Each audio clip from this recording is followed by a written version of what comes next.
This is Tractor Tuesday Live, hosted by sixth-generation Nebraska farmer and Tractor Tuesday founder Zach Bosle and Scott Anderson, owner of New Age Ag Supply. Join them each week as they sit down with farmers, innovators, dealers, and creators who are enhancing the culture within agriculture, right here on Tractor Tuesday Live. Hey, we're live, Tractor Tuesday Live. I'm here again with Scott Anderson, New Age Ag Supply.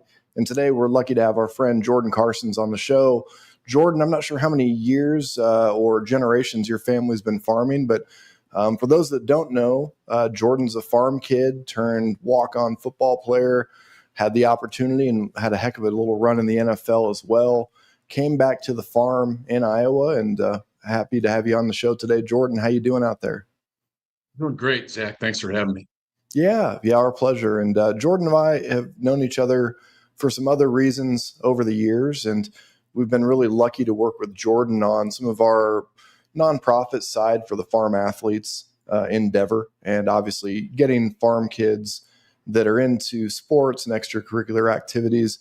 It's always a big thing for us is to try to support other kids that kind of grew up the same way that we all did here in this room today. But Jordan, if you want to go ahead and kind of introduce yourself, where exactly are you from, and give us a little bit about your background. Yeah, my name's Jordan. I'm a fourth generation farmer, actually, in central Iowa. We farm in 3 different counties here in central Iowa on a corn soybean farm. We do a little bit of hay. We have some hogs and a few cows. So there's currently 3 generations involved in the farm.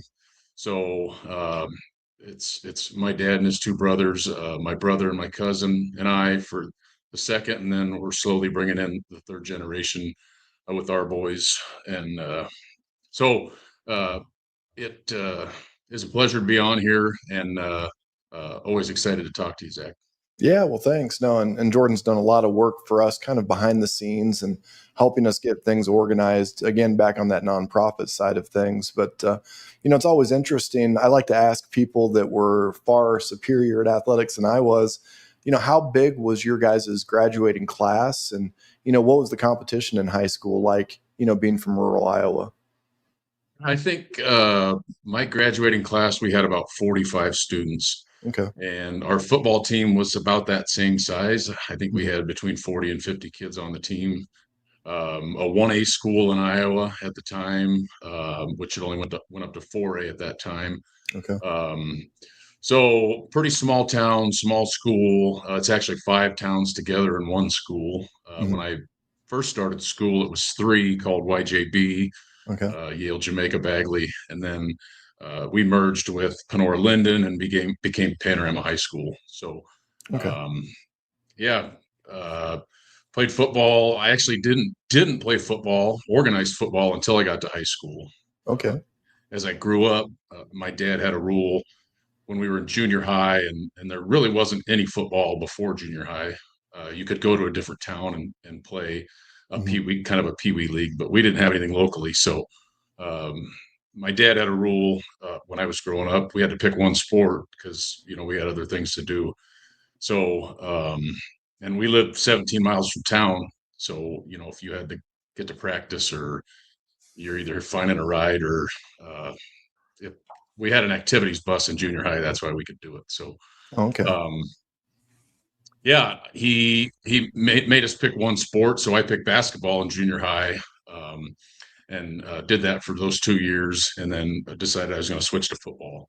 Okay. So first organized football was a freshman in high school, and I can remember, because my brother was on the team at the time, and talking to him before the first practice and kind of going over what all the positions were. I didn't even know really what all the positions were called and what they did. So it was pretty green coming in, but had some great coaches in high school, and kind of grew into this body that I have now. I was pretty small when I was a freshman, a real late bloomer. Okay. So I didn't play varsity football, really. I played a couple plays when I was a sophomore, but didn't play varsity football until I was a junior. Yeah. So, yeah. Oh, it's just amazing how that works. And I think it's a great lesson for a lot of other people. And what I always like to hear is I've got a few other friends that actually made it to the league and did different things at a high level.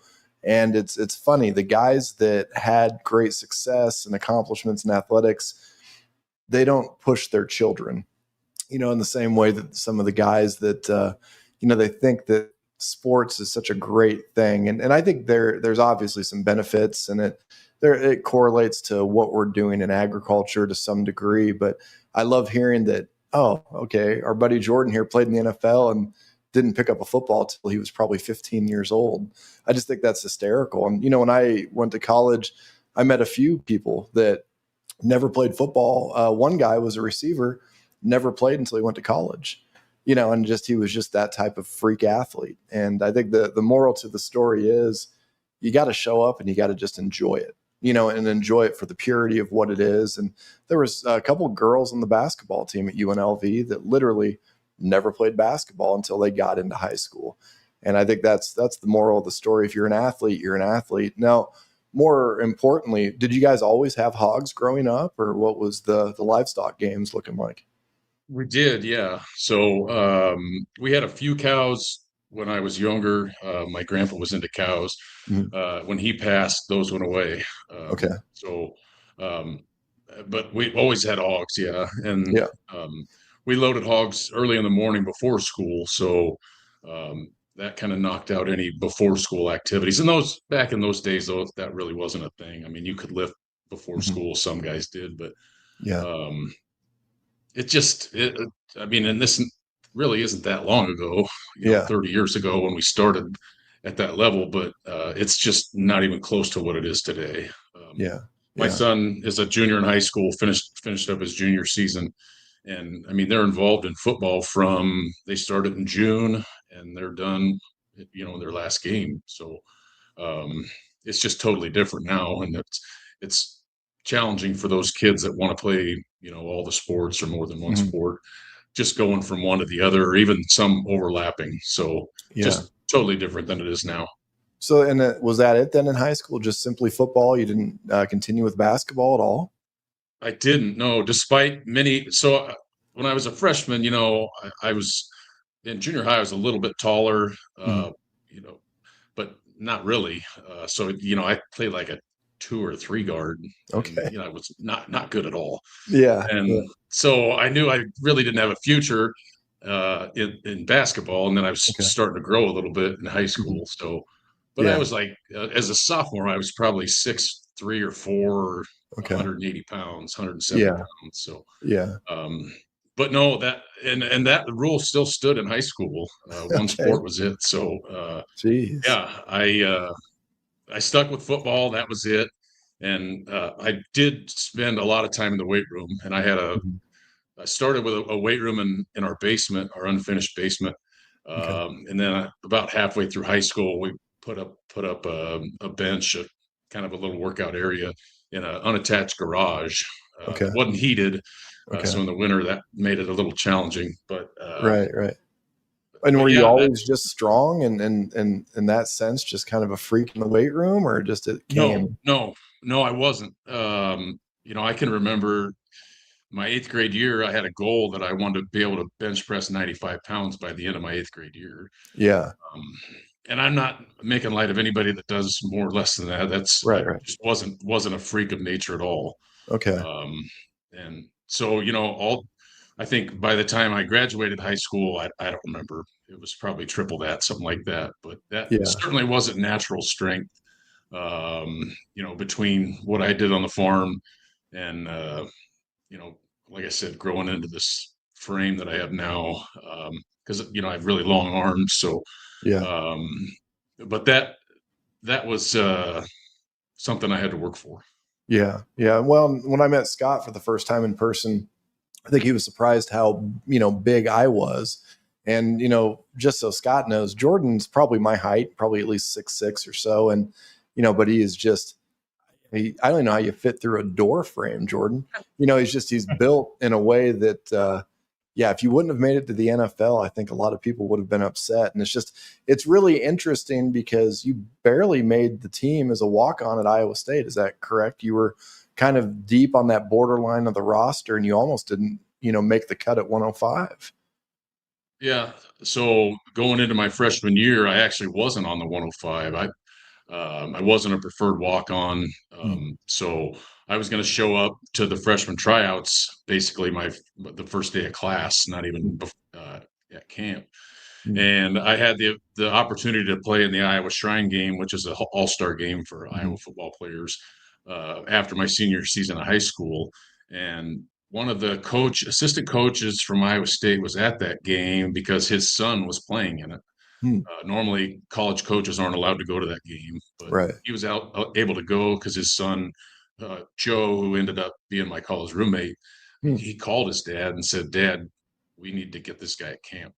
Okay. So I did well at the Shrine Game, and as soon as that was over, I got a call from the coaching staff, and they brought me into the 105 because it was like the next week, the next Monday after that, or something like that.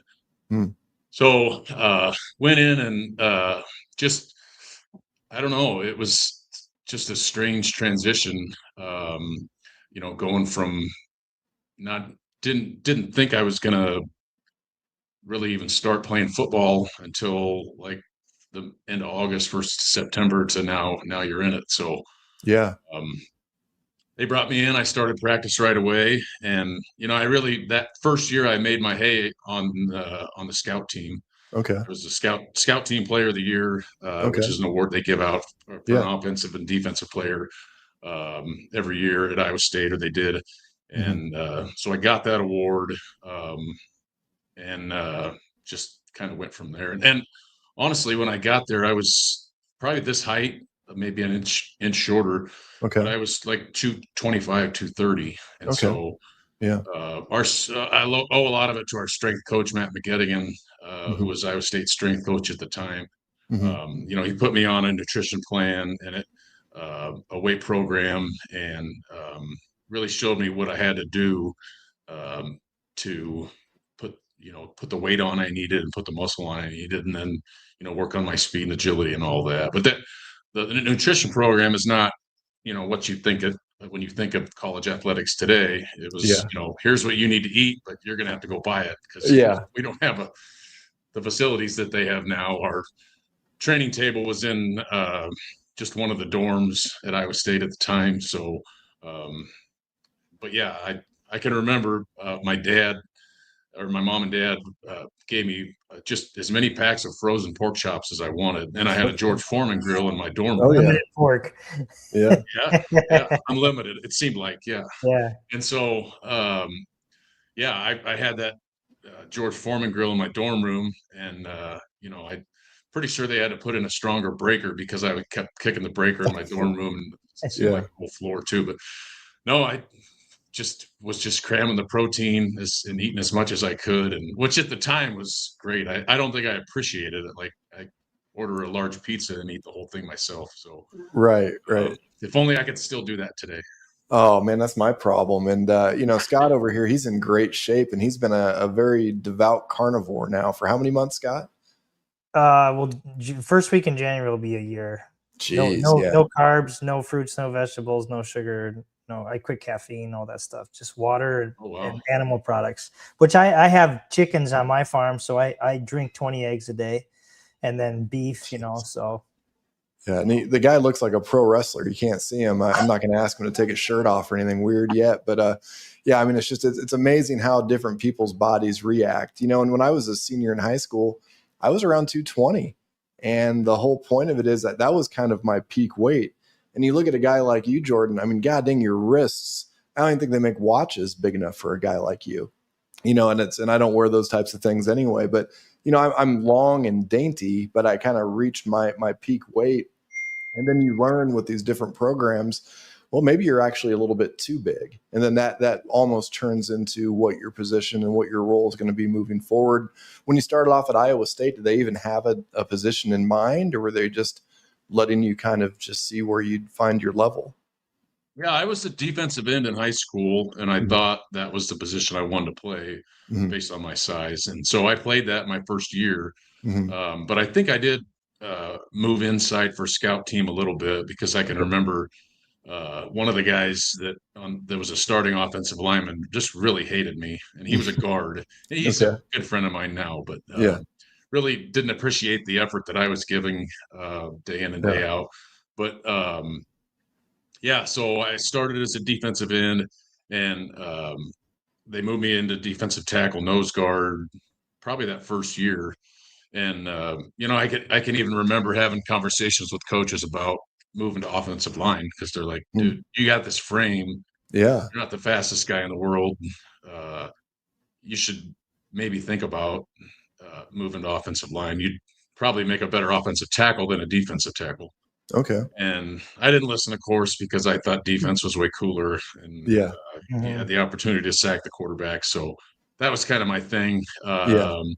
So I just stuck with it, and worked on my size and my speed, and I got to the point where because of the work that I did with our coaches and all that, that I was able to improve on all that stuff and be competitive at that level just in my second year even.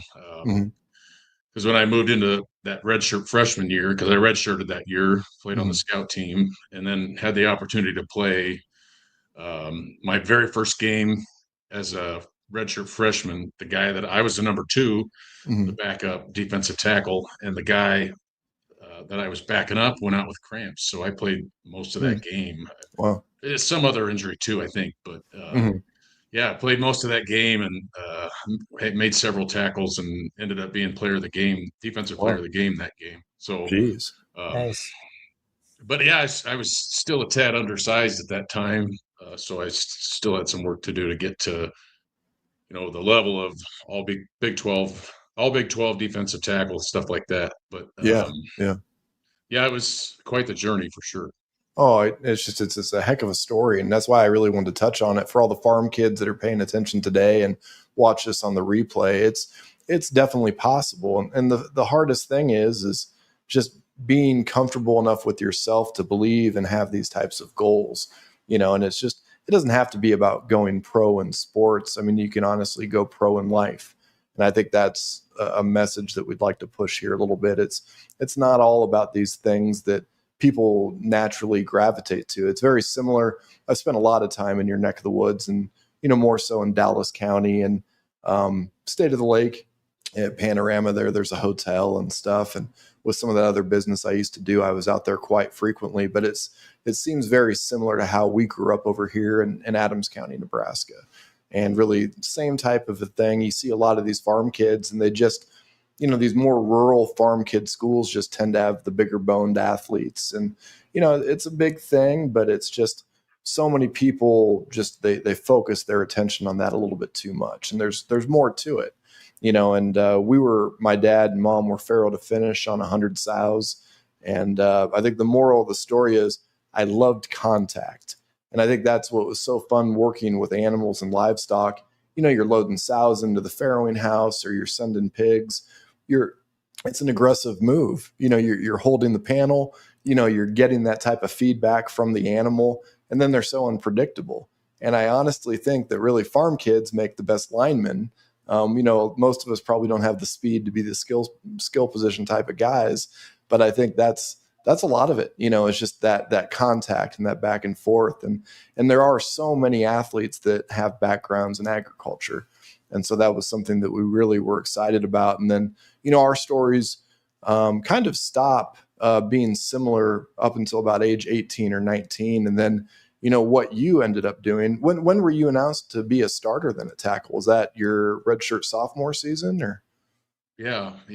I think maybe my freshman year I started one game because of an injury. Yeah. But yeah, we graduated at that. So that was the 2000 season, one of the most successful seasons in Iowa State history. We actually just celebrated our 25-year anniversary. We went to the Insight Bowl that year and won that game. So we just this year had a reunion up at Iowa State and were recognized at a game. So yeah, after that season, I was named a starter my sophomore season, and was able to keep that spot the rest of the time. So, yeah, that sophomore season was um,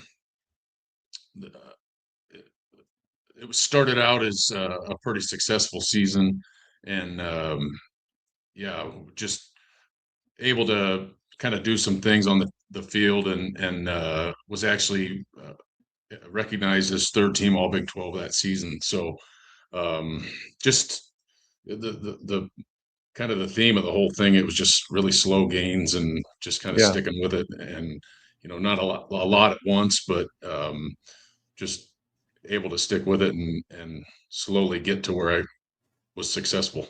So when we were getting through the season, you kind of get into the off season and maybe more so in spring. When spring ball was wrapped, did you make a lot of time to go back to the farm and help out with the operation, or what was your activities like with the farm operation during this period? Yeah, so I only lived an hour away from campus, so even during the season, I would go back because I really miss harvest time. Yeah. And so during the season, on Sundays, I'd have because I'd like to go in and watch film right after games. So Mm-hmm. I'd have a kind of a standing appointment with my defensive line coach, and I'd go in Sunday morning. We'd watch the film, um, kind of critique how things went, and then I'd head back for the rest of that day and get in a tractor and drive a grain cart or drive a Yeah. truck or whatever for that day. Yeah. Just because I really missed that, and Yeah. it was just that close. I was able to have that opportunity to still do that through the season, and then during the winter time, springtime, after spring ball, we get that a little bit of break there once class is over. So I was able to get some time then. But then, we spent the whole summer up there, starting in like the end of May, Mm-hmm. early June, and spent a couple months up there. So Yeah. it's kind of off and on. Wasn't a lot for any big stretch, but still tried to make the time because it was important to me and something I like to do. Well, and in Iowa, the only thing you guys do in the summer anyway is mow ditches. So you might as well be, just training. And, we love to pick on the Iowa guys because you guys have such more, the topsoil just never ends, and it's just, and I don't know if Scott's really seen this, but I've seen these projects. They're trying to strip all the black dirt away. And, your feet and feet and feet and feet of black dirt. And here in Hastings, we got maybe 30 inches, maybe 4 feet of good black dirt. These guys, they don't even, the whole precision planting thing didn't even matter. They could just blindly just throw some seeds out there and have 250 bushel corn. And, out here we're using every inch of snake oil. We're irrigating all summer. We don't even mow our ditches. We don't have time. We're busy working, and these guys, it's like a manicured lawn. You drive by and it's like, okay, that's the priority. No, I like to pick on people from different states, and they should pick on us in Nebraska too. But yeah, I guess from there, after having a successful run as a sophomore, going into your junior season, did this dream of going to the next level, did it start to feel like it was more obtainable, or what was the mindset here as a player? No, I don't think that had even entered my mind, really. Mm-hmm. I don't remember exactly when I even considered that. I think I probably had a conversation with one of my coaches, but that probably wasn't until midway through the junior season. I do remember a certain a meeting with our head coach, Dan McCarney, Mm-hmm. and that was during my junior season, where he pulled me into his office, and we had played Texas A&M, and I had a good game that game, and he sat me down and said, "Listen, if you keep playing like that, you have the opportunity to not just play at the next level, but performances like that will get you moved up on people's draft boards." So Yeah. I remember that conversation pretty vividly, and even at that point, I'm not sure myself I'd even considered it. So, but it's one of those things too, as a college athlete, you're like, I really don't want to think about it. Let's just focus on, what's in front of us here, Yeah. and don't want to jinx it. So, yeah, that was probably the first time I'd really thought about it. And so what accolades did you receive as a junior then at Iowa State? Yeah. So as a junior, I was second team All Big 12. Okay. And then I believe that was the first year I was a first team academic All-American. Okay. And so then we had our team awards, and I believe I was co-defensive MVP of the team, Okay. and the top defensive lineman, a few other things like that. Yeah. And that's, I think, probably where, because I remember doing some testing after my junior season, and I ran like a 4.86 40, Yeah. and Okay. I was like 300 pounds, 305 pounds. So I remember that the same position coach that saw me at the Shrine game, he talked to me and he said, "Listen, you got an opportunity here. If you can kind of hold those numbers or improve on that, those are first day numbers right there." So, big time. Then I was starting to be contacted by agents. They couldn't. It was a real limited conversation, what they could say, what they couldn't agree to anything. But Yeah. they were kind of feeding me with the same information. So that's when stuff started to get pretty real. Like, Yeah. And I could remember, like, we had these, I forget what they called it, like a Olympic, where the team would do Olympic events, and Cyclone Olympics, that's what it's called. Okay. And so we did that, and I can just remember, feeling like, because we'd run a 50-yard dash, and I won that, and just doing like medicine ball throws and stuff like that, where I could just feel like the stuff that I was doing was really working. And yeah. So that's when, it just start thinking about, what the possibilities are. Yeah. Yeah. And then I guess, through your senior season as a team, how did you guys end up performing that year? About at this point, just so you understand, my mind was just completely off. So probably in about 2001, 2002, I was basically dead to the world of sports. I wasn't paying attention anymore. And even Nebraska, that was about their last year of glory, was, making it to the national championship with that 2001 team. And so really beyond that, yeah, I was not paying attention. But how did Iowa State end up doing your senior year? And if you kind of paint that picture for everybody. Yeah. So once that senior season started, I think we played 2 games or 3 games. And I think we started out, I think it was the 3rd game that I got hurt. So we beat Ohio in the opening game. We lost to Iowa, which was the first time in 5 years or 4 years, 5 years, which was bad. I can remember them coming over to our sidelines and grabbing that trophy and taking it, and I hated that. That was my last time playing them. But so then the 3rd game that season, we played at Northern Illinois, and it was a field turf field, and I don't remember what point in the game it was, but planted wrong or got rolled up on and hurt my knee. Ended up straining 3 ligaments in my knee and tearing one of them LCL or one of those ligaments. And so I think I sat out.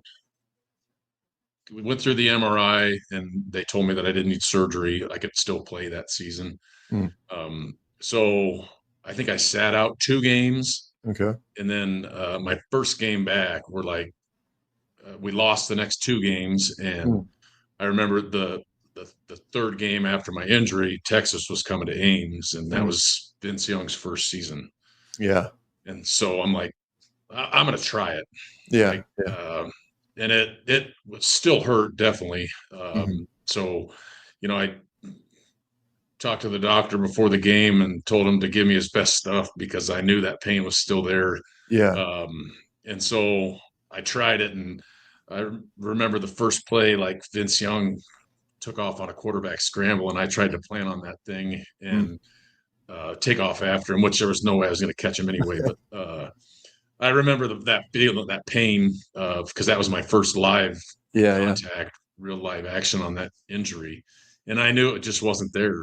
Like that pain, and then that feeling of, just not having what I did have was just terrible. And so I remember sitting on the sidelines thinking, should I sit out a while longer?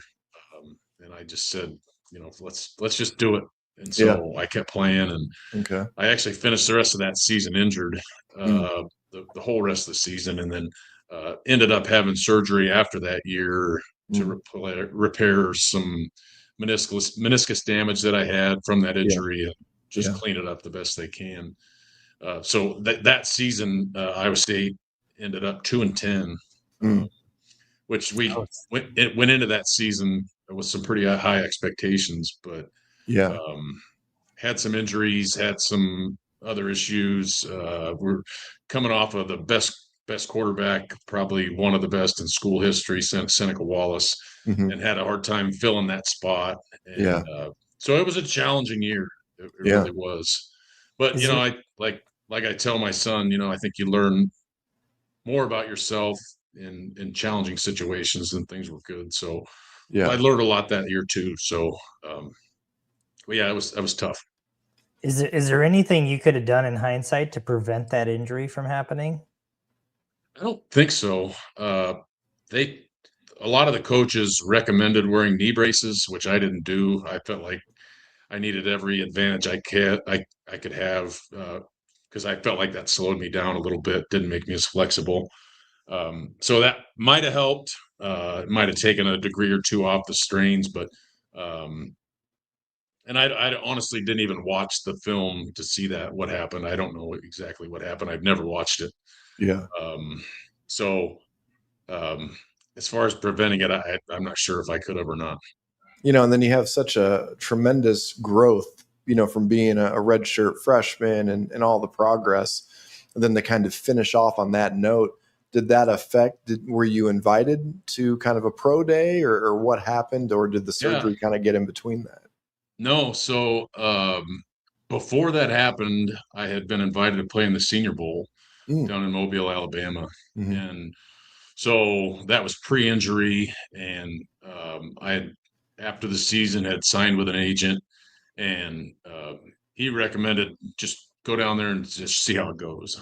And so I went down there because it's a lot of interviews and a lot of interaction with teams. And so went down there and did okay, but I ended up re-injuring my knee during those practices in that game. So I believe I had another surgery right after that, or not long after that. But also the week before that, the Friday before that, or Saturday before that, I got married. So my high school sweetheart, we were both students up at Iowa State, and I had graduated in December, and our plan was to get married in January. And so January 17th, we got married. I think that's right. I was going to say that was really, really good. Yeah. I hope my wife's not watching, because I don't even want to quote the date. It's in my calendar, but man, that was good, Jordan. I'm proud of you. I didn't even glance at my phone there. But no, so we had our wedding on that Saturday, and then that Sunday I got on a plane and went to Mobile, Alabama. And, went down there and went through a week of practice in the game and ended up re-injuring it. And I was, at the time, after I had signed with my agent, I had moved to New Orleans. I did that in December. And so I was working out with a guy down there and a few other guys that had signed with the same agent, and kind of doing some rehab also. And ended up, I think it was before the season also, I was invited to go to the combine in Indianapolis.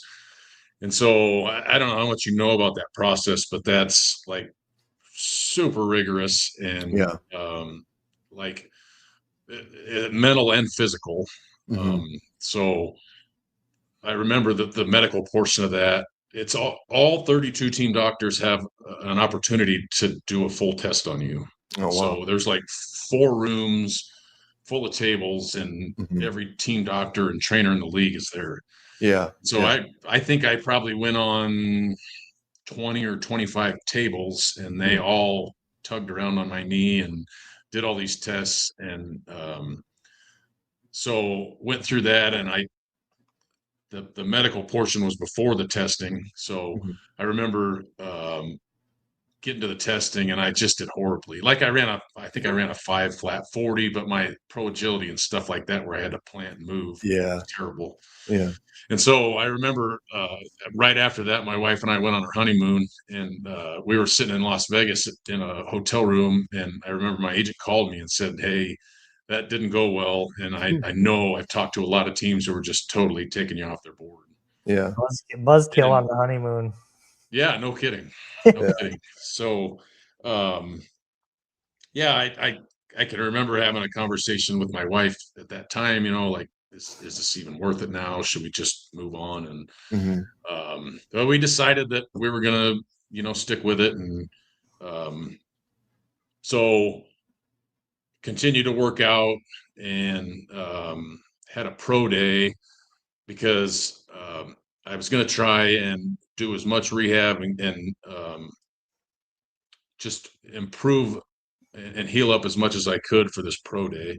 And that was an opportunity for all the teams to come in and look at not only me, but other players at Iowa State. Yeah. And so I remember that day thinking, this is my chance. I feel better.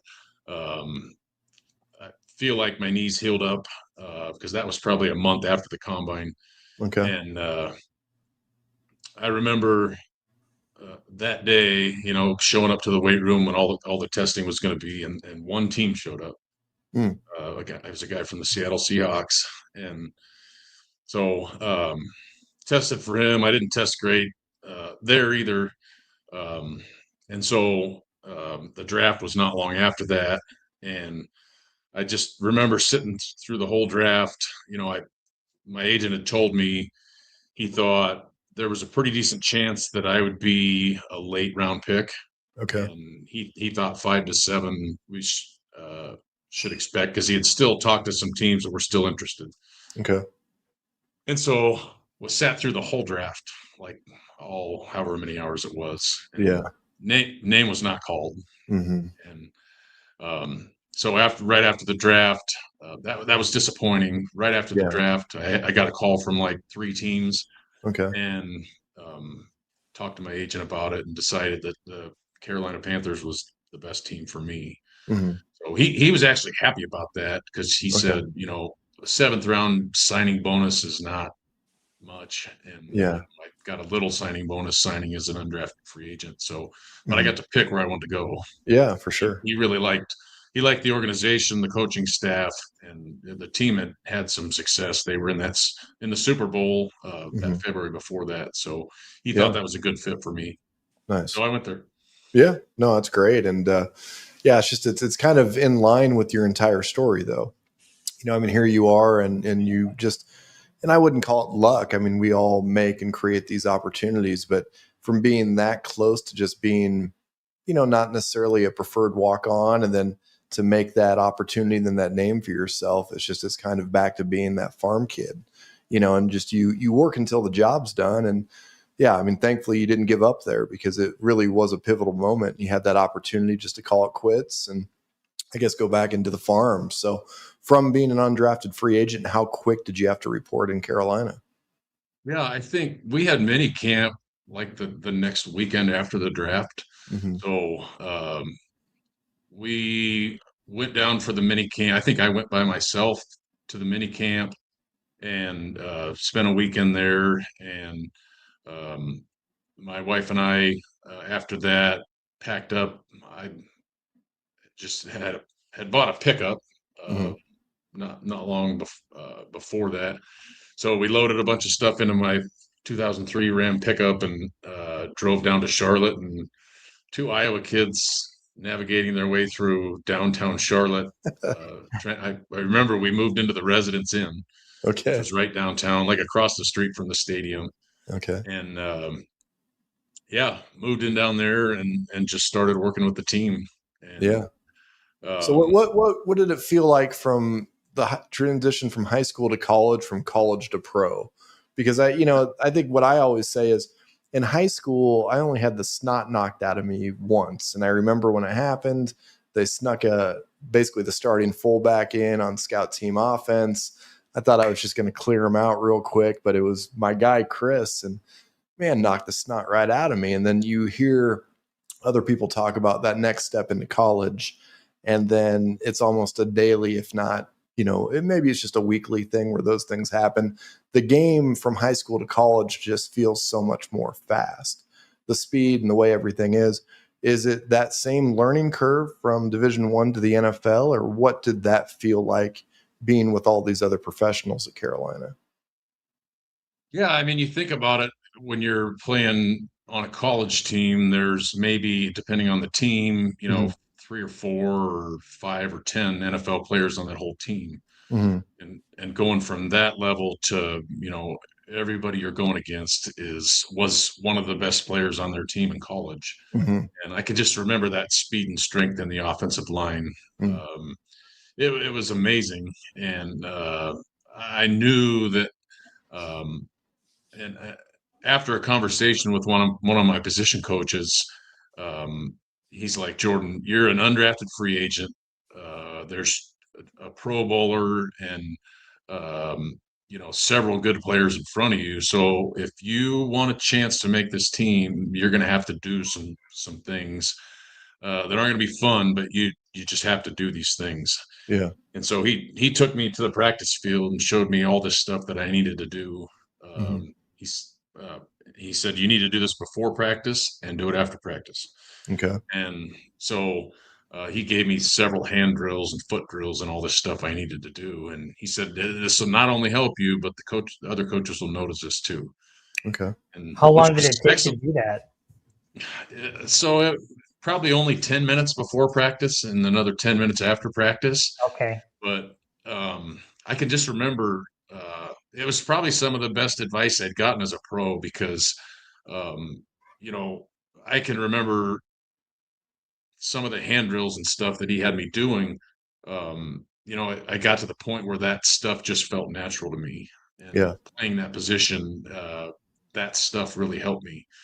And so, yeah, I went through that whole mini camp, summer training camp, and kind of did that stuff and went through all that. And I was cut. I remember that I made it all the way to the last cuts in my rookie year training camp, and went in, got the nod or the tap from the guy that you see on Hard Knocks, HBO, stuff like that, where they come and grab you and tell you to bring your playbook. And so I went up and met with the head coach, and he said, we're going to release you, but we want you to come back on the practice squad. Okay. And I thought that was great because I knew I wasn't done, and it paid like $75,000 a year. So I'm like, yeah, sign me up. I'm in. Beats farming, huh? Yeah, no some kidding. Years, especially this year. I could still farm on the side too. So to me that was a no-brainer. So I did that I was on the practice squad for probably 3 or 4 weeks of the regular season, and one of the guys in front of me got hurt, and so I ended up playing 13 games my rookie year as a backup. And so went into my next season, and I'll never forget this either. We had preseason physicals right before training camp, where you meet with the team doctor, several doctors, trainers, and they look at all your blood work and all this stuff. And I remember getting pulled into the trainer's office right after that, and he said, Jordan, you got a problem. He said, there's some levels in your blood work that we're concerned about. You need to see a doctor immediately. Okay. So he set that up, and I met with a kidney doctor, one of my favorite doctors that I've ever had to this day. Dr. Gritter was a nephrologist in Charlotte, and she said, you gotta, we can't narrow down exactly what it is, but you have some type of kidney disease, and you have to stop playing football right now. And I'm like, okay. And so I called my agent, and he said, "No, hold on. I know this doctor up in New York City. He works with pro athletes. You need to go get on a plane today and fly to New York City and see this doctor at Columbia." And, Okay. so I jumped on a plane and had an appointment with this doctor at Columbia, and he said, "No, you don't have to stop playing, but we can't know what this disease is until after the season. So just play this season and Okay. kind of hope for the best. And after the season, we'll figure out what this thing is." And so played, and I really fortunate that happened because that season, the second game of the year, that same guy that was in front of me got hurt again, and so. I'm sorry, that was the first game of the season. Okay. And so I went in as a backup and played a little bit that game. He got hurt, and then I started every game after that season. Yeah. That was 2005, which was a pretty good season for us. We made it to the NFC Championship that year. It was a great experience, starting all those games, playing, all that time, and all that time knowing in the back of my head that there's something wrong. And gonna figure out after the season what it is, but was just kind of an odd feeling. Yeah, no, I couldn't imagine, and then I guess what was the next evolution then from what they could discover or diagnose with the kidney? Yeah, so after the season, they did a kidney biopsy, which is an experience all itself. But they basically take a cross section of your kidney through your stomach, and that's why you can't do it during the season, because you risk bleeding out if you take any contact to that area. So, or I'm sorry, it's in your back. It's in my stomach now because I've had a kidney transplant, and that's where my new kidney is now. Okay. But so yeah, they did the biopsy. They figured out what it was. There was all these treatments that we were going to try, and we started in on treatment right away, and went through that whole off season, continued working out, and was just trying these treatments and doing testing, and really nothing was working. And so my third year, we started the season, and I started as a backup again, and I was on. So to be a vested player in the NFL for benefits and pension and all that, you have to have 3 credited seasons, and an accredited season is to be on the active roster for 3 games.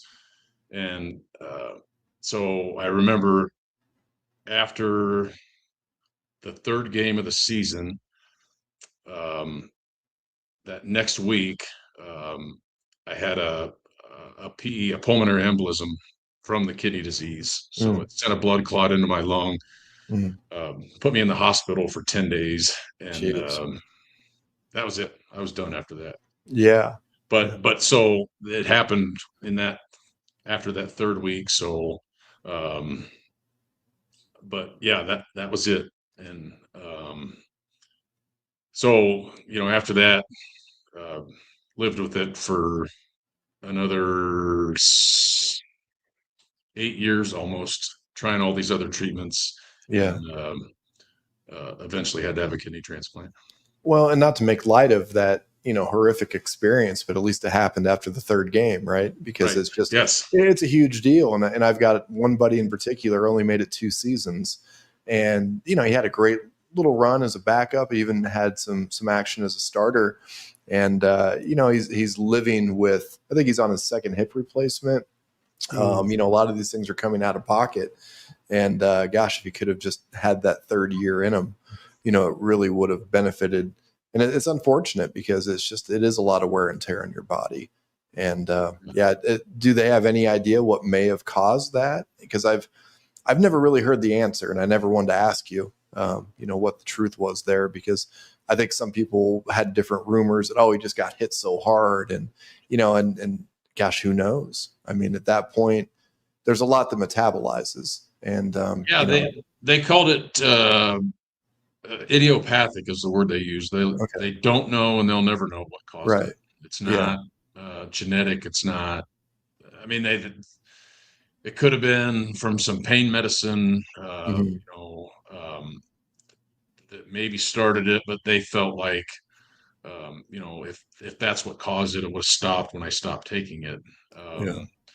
So, no, I never did find out why. And I remember, because that was like my goal after the fact was I wanted to figure out what happened. Yeah, Why exactly. did this happen? And I Mhm. just remember having a conversation with a doctor, and she just said, it's not your fault. Yeah. No, we don't know. Nobody knows. So forget Mhm. about it. Yeah. Um, so, that was kind of, that helped me kind of sit with it a little bit. Was it Um, Mhm. both kidneys or just one of them? it was both. Yeah. Mm. So, when they do it, yeah. So, in those 7 years between, well,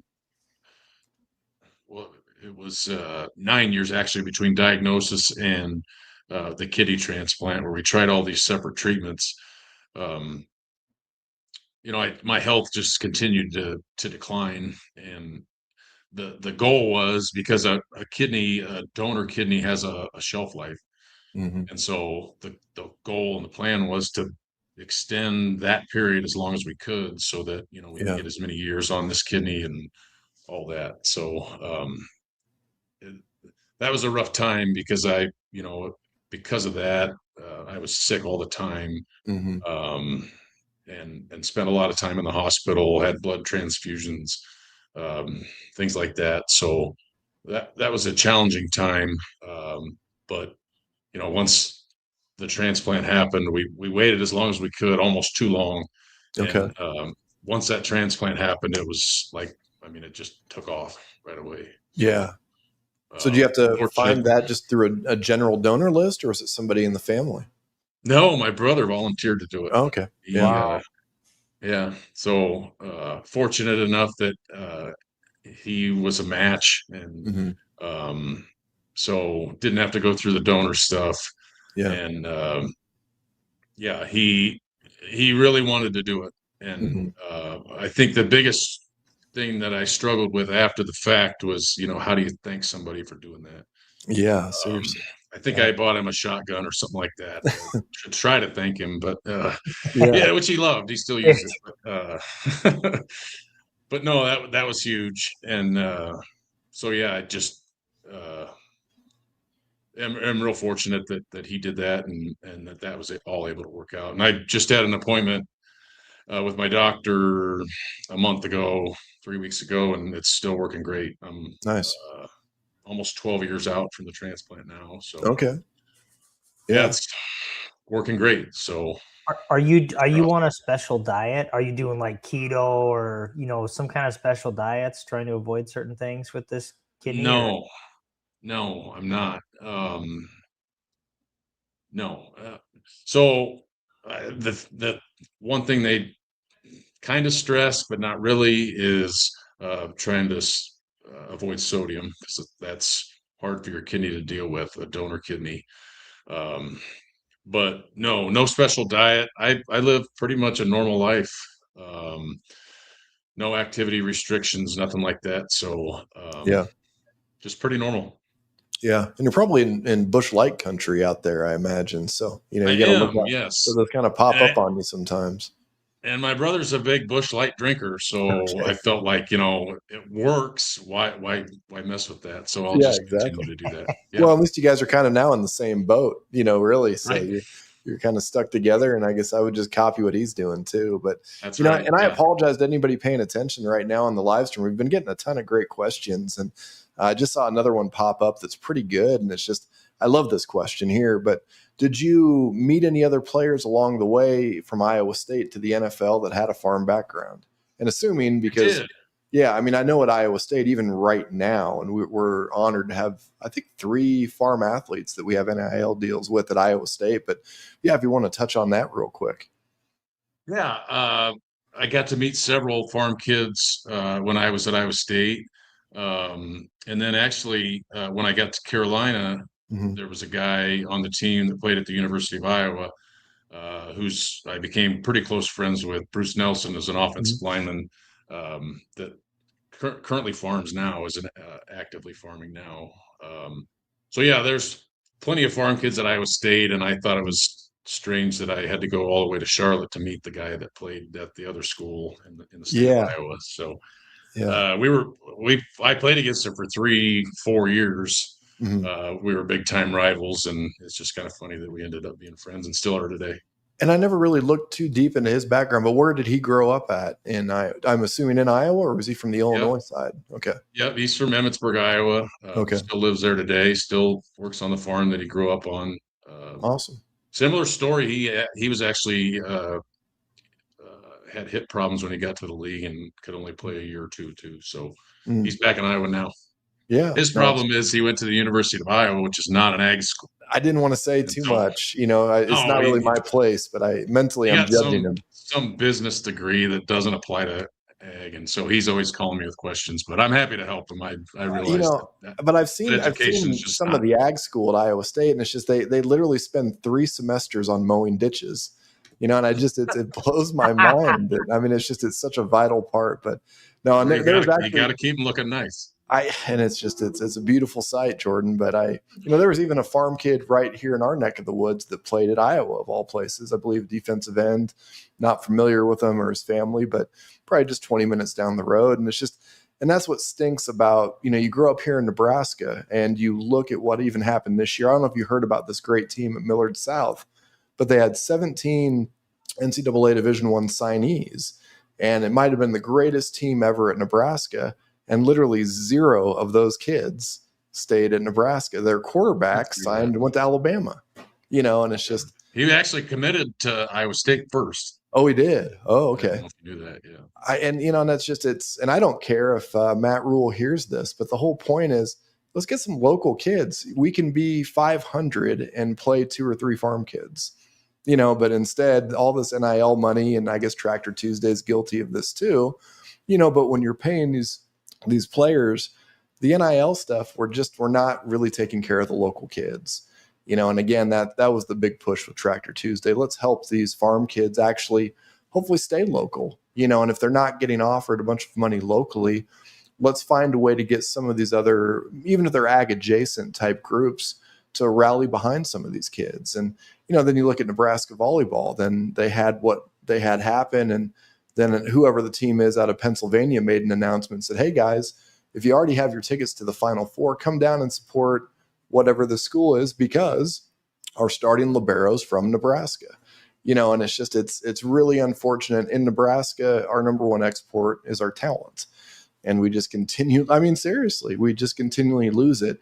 Our corn's better than in Iowa. We all know that. It's pretty much a gospel fact, but outside of our corn, and maybe our soybeans are second, but our third is our talent. And we lose our farm kids, and it's hard to get them back, once they go and get into the world. But, something that's really cool about Iowa State, and it just seems like they continue to make those efforts to keep the local kids local. So I think that was a really important to Coach Campbell and the guys on his staff, and they were great to work with, and they were great about, they respected the legacy of former players, former coaches, and so I remember being connected with kids that grew up on a farm and wanted to know about how valuable the education was also. Mm-hmm. So we've got a new coaching staff at Iowa State now. So I'm hoping that they continue to do that, because I think you're right. There is some value in that, and keeping some of these local kids around, and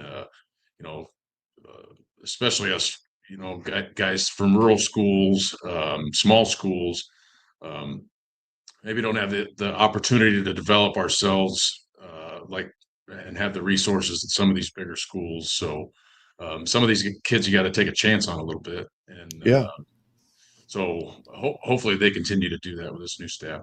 Well, and it's been a lot of fun for me, because I don't, not ever really being a fan. And I think some of the players, the different mentality, and when you grow up in Iowa, you're probably a big Iowa State fan, very similar to being here in Nebraska. But then you see those things start to change, and you see the way that the recruiting, is different. And then I think my senior year, there was somewhere north of 40 kids that went to other programs to play football in the class of 2000.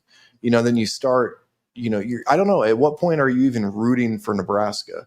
Or, if this was happening at Iowa State, well, what are you really rooting for at this point? You got a bunch of kids from California or Georgia or wherever the heck they came from. What is this? And I miss that regional and that local feel of the original Big 8 and then into the Big 12. And now we're just in this whole different realm in college athletics. But here's another really cool question came up. It said, having overcome, oh, thanks for popping that up for me, so many challenges with football. Jordan, do you have any words for any farmers right now that are going through their losing seasons? And I think that's obvious. This is probably from a farmer here, but I lost basically my insurance premium. That's my loss this year. And a guy can kind of ballpark that. And I don't think I could have marketed my grain any better. With all the negativity currently in grains, I don't know what is any advice. Just a hang in there guy and get her next time, or what are you supposed to say? It's just there's so much negativity right now in ag, and it's hard to find any sort of shred of anything to give you some optimism. I think the important thing that I try to remember is, this thing's a marathon, not a sprint. So, in tough years, I try to look at, longer term time periods. How have we done in the last 5 years? And I've even gone back and look at some years where things were bad, and then see what happened in the next 2 or 3 years, and said, what if we would have hung it up that year? We would have missed out on the next 3. So yeah, stuff like that. And just knowing that sometimes you got to make it through. Hopefully you can make it through the bad years to get to the good ones. okay. We're price takers as farmers. Right. You're right. So we just kind of deal with the hand that we're dealt. So sometimes you just got to stick it out, as tough it is to say. It's probably the best advice I could give. Well, another thing I like about you, Jordan, is you're not necessarily a brand loyal type of farmer like Scott is over here. If it's not green, Scott doesn't want it. And, and we understand the advantages of the 2-stage closing system and the red planter, and, how our stands are so much better because of it. But if you just want to touch on briefly just a little bit about your current operation, what your sons are up to, and, what the future for Carson Farms is looking like. Wouldn't say we're brand loyal. We try to maybe use that to drive the best deal we can. So, because that's really is the name of the game, right? You got to kind of win in the margins here, and when margins are tight, you got to look for every way that you can either make it or save it. So, that's kind of the way we handle it. We do have some dealers that we've used for a lot of years that, we've stuck with them because not only are they great to work with on the sales side, but their services second to none. We've been with Ziegler Ag in Altoona, Atlantic, Iowa for a number of years now, and it's not only the equipment that they sell, but their service is awesome. So finding somebody like that, I think, is really important. Isn't Ziegler cat? Isn't that a cat production? Yeah. Okay. Yep. Yeah. So you're mostly yellow tractors then. Yeah. You get a lot of Challengers creeping around. Yeah. Yeah. We just bought our first Fendt. You did? Nice. Last year. Yep. And our combines were yellow, black and yellow, cat colors. And, but it was a Kloss combine, and now they're green and white and orange. So stuff looks a lot different. But yeah, it's, a lot of it is the product, and then the service we get with it too. We're trying to, just like everybody else, we're trying to hang in there and expand at the same time. With our next generation coming in, we feel like we need to continue to grow. We can't stay stagnant. So, we're trying to do that at a respectful pace, and, taking opportunities when they come to us, and, growing the operation when we can do it reasonably, and not really conservatively, but I've with this ag degree, I've got the the ability to kind of look at not just how we're doing financially today, but to, project what it's going to look like a year from now, 2 years from now. And, so using that to, analyze different opportunities and take the right ones when they come. Yeah. So Well, when you look at opportunities, I mean, you guys have a pretty diverse operation with row crops and animals. Are you looking at expanding on hogs or livestock, or how do you kind of put, because at any point in time, land is hard to get, but animals, usually you just have to go to the sale barn, you can expand those opportunities. And then with the whole regenerative ag, where do you see opportunities, and how do you consider which opportunity to harvest? Yeah, so I think the hog side is tough, just basically because of where we're located. We're not nearly as concentrated as northwest Iowa, but there's every square mile section there's 3 or 4 or 5 or 6 hog buildings or hog sites. So, and because of the disease environment we're in hog production, that makes it really tough to expand. Those opportunities are still there, and they're there for very brave people that want to venture into that. With the cost of capital, cost of equipment to expand, that makes it really tough to expand in hogs these days. And not just because of that, but because of the risk that's there. I mean, you could invest a couple $1,000,000 in a hog site and show up one day and half the pigs are dead. So that makes it tough. So, we're looking at other opportunities.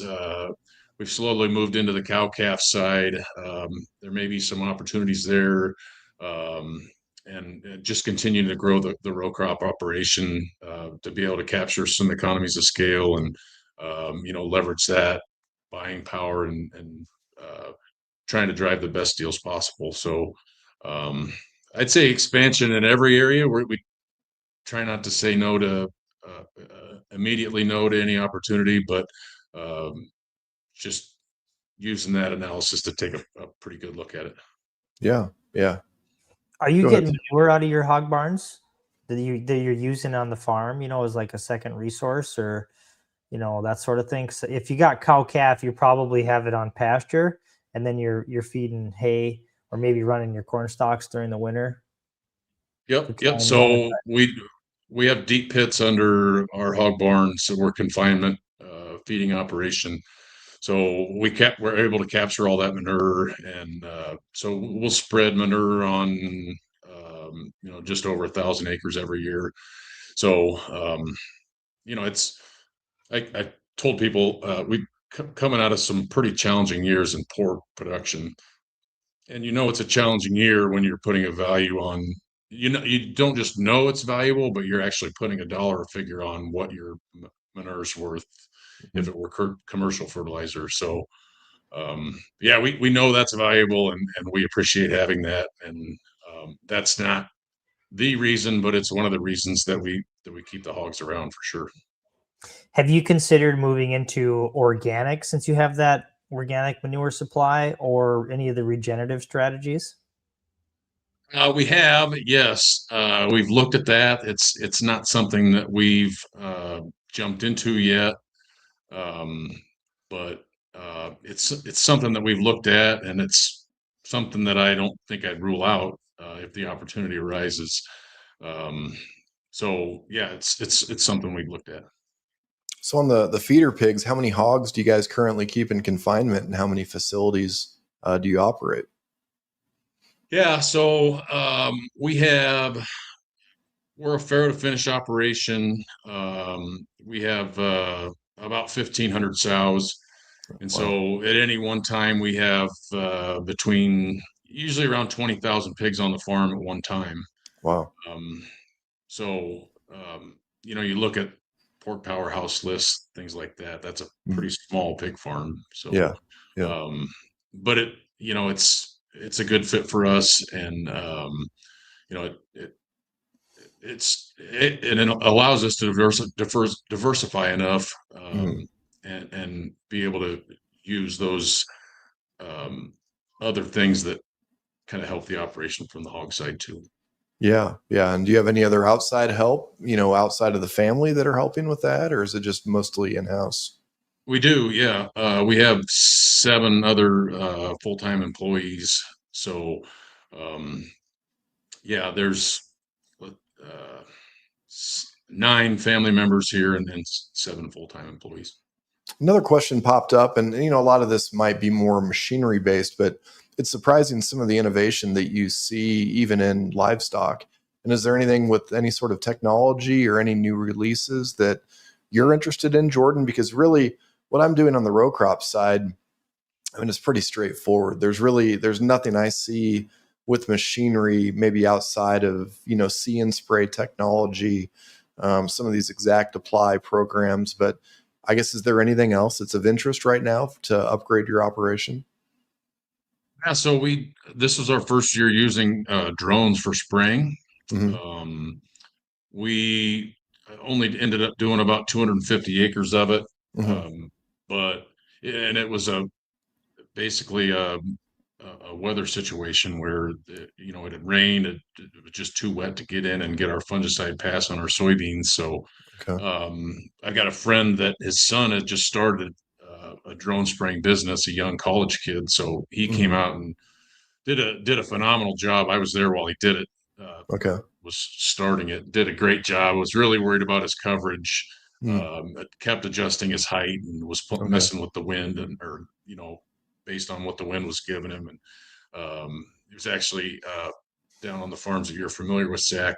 Okay. So it was a good fit for us because, as you know, those farms are really cut up with all the Yeah. stations, and Mm-hmm. um, so based on the weather and all those, because we use an airplane for our fungicide Mm-hmm. on all other acres. So um, I think you know drones maybe got a little bit of a bad name on social media this past year because of some of the streaking guys saw. And Mm-hmm. if it's like anything, if you don't do it right, it's not going to work. So Yeah. um, Mhm. I think that opportunity to me is exciting, just because the cost of entry on that's pretty low, and we've got some labor coming in, some young guys into the operation, and that could Mm-hmm. be a good fit for some of our younger folks.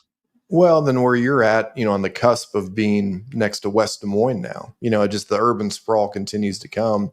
That's what I'm afraid of on this new field. There's a half a dozen houses right there. And, we're not really into the enlist. We're still extend flex. And you can just imagine all the flowers and the fruit trees quivering, when the sprayer comes by with a hot one. And, I think that's what's so nice about some of that when you have neighbors that, how these city people are. They have one lot in the country and they measure every single inch is their property. And that property line, man, you better keep that boom away from it. So I think for some of that, that'll come in handy. I don't know. It's cool to hear that perspective because I think there is so much negativity right now. It's hard to find anything to be optimistic about. And when you're seeing some of the action in real time with these deployments, especially on the drone side, yeah, I mean, some of the streaking, but it's to be expected, and what they charge me for aerial, I don't know. I mean, it's expensive to even apply fungicide and insecticide anymore. And thank goodness we did. We do basically 2 passes, and we usually do one at V5 through the sprayer and then one aerial at tassel on corn. We've only tried that on soybeans one season. I don't know if we really saw any advantages on the yield, but maybe more so on the ultra narrow beans. That could be a better play because some of those disease and some of that pressure, if they're not getting as much sunlight. But I'm no agronomist, and I ought to preface every show, even when I'm going to say things or make medical claims, to let people know, hey, I don't know anything. I'm just repeating what I was told. Same thing with farming, and I think a quote that I love to repeat was Terry Bradshaw, and they were giving him a bunch of shit about getting into farming. He said, it's actually really easy. You just wait to see what your neighbor's going to do, and then you just follow suit. So that's been kind of a part of me and my dad's operation. We just see what the neighbors are up to, and then, maybe we pull it out of the shed too. But no, Jordan, it was awesome to have you on. We're probably a little bit over time, and I appreciate you spending so much time here telling your story because it's a powerful one, and I knew people in the audience would really appreciate it. We don't get a lot of activity during the live stream, but I think this will live on forever in the internet And we're hoping there's more farm athletes. There's more farm kids that stick to it. You don't have to be playing football or throwing a ball in a bucket.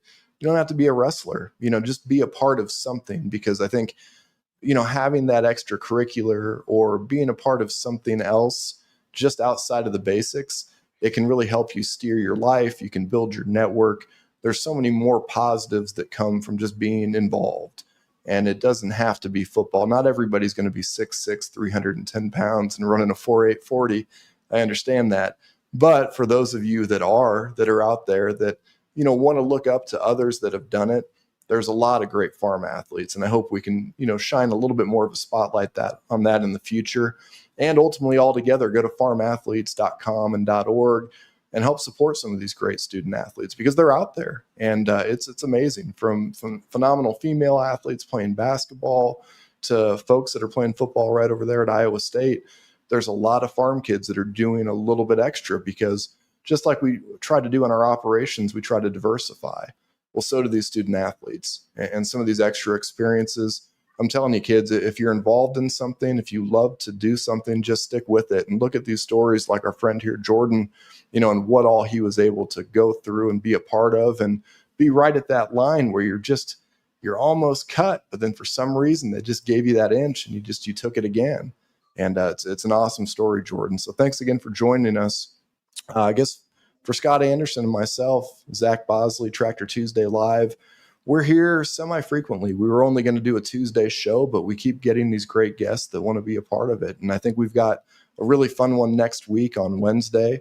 And we've got a couple other big shows to promote here coming soon. So looking forward to showing you a little bit more here and what we're doing at Tractor Tuesday.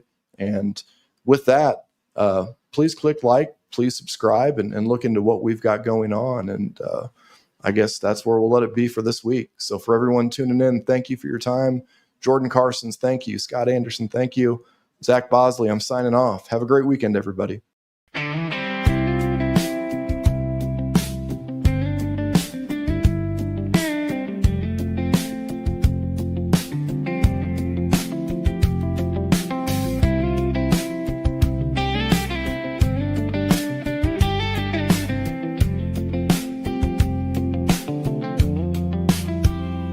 Till the soil